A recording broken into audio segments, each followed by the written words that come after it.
Hey, fellow artists, this is James here. So I just wanted to give you a quick heads up about a scam that's been going around probably for a little longer than I was aware of it.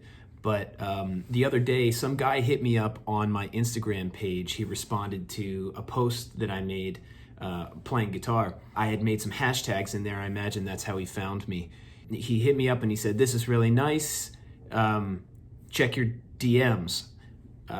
So I went to the DMs and he sent me a message that said, "Hey, do you write songs?" Yes, I write songs. Well, that's great because I need a song written for my son's birthday. It's coming up in a couple of days. I would really love to have a customized tune that I can play for him on his birthday. I'll pay you $200.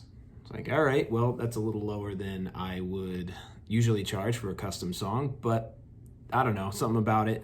I just wanted to help the guy out. We go through the details of like what his son is like and the things that his son is really into so I can make a customized song for this guy. And I go through the process of writing this song and I tell him I've got it ready for him and that he can pay me on PayPal or Venmo before I send the song over to him. And then he says that he can't process payment through those methods, but he uses a special business checking account that he can send checks digitally and that I can just take a snapshot of the screen and deposit it that way. So at that point, I'm thinking, this sounds a little weird. And then a couple more minutes goes by and he said, "Hey, I actually cut you the check, but I accidentally wrote it for $2,000. But since it's a specific type of business banking checking account, I have a limit on how many checks I can write a month and I'm maxed out. So I can have the payment process and send you the $2,000, but then would you send me the balance back, the $1,800? I trust you." All right, so then all the red flags they fly up. And the scam is that I would see a pending $2,000 deposit and get comfortable and think, oh, okay, well, I can send the $1,800 remainder back, the balance back.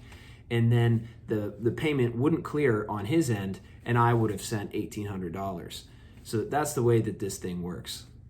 And you listening to this may have realized that a long time ago in this story, but for whatever reason, I hadn't come across this yet. And I was a little naive to think that somebody would hit me up in this way, and it threw me for a loop. So I did not end up going through with processing the payment. Looked it up and I saw that this was going around and I called him out on it and the dude erased his profile. I'm sure that there are a ton of these sort of things going on out there that you could get hit up by one of these randomly if you're using hashtags for songwriter, musician, guitar, or whatever it is. And I just think it's the scummiest thing in the world, and these people will get theirs karmically. But I just want to throw it out there to anybody who hasn't seen that before, to just be aware of it. And the very bottom line lesson here that I learned is always require payment for any of your services, that it be processed and in your account before you even start any work at all. I'm lucky I didn't lose any money, but I spent 3 hours writing this song, and that was my mistake. My uncle always says, if you gotta be dumb, you gotta be tough. But I wanted to throw that out there to you guys. I know how hard you all work, and I just don't want you to get screwed. So, all right, have a good one.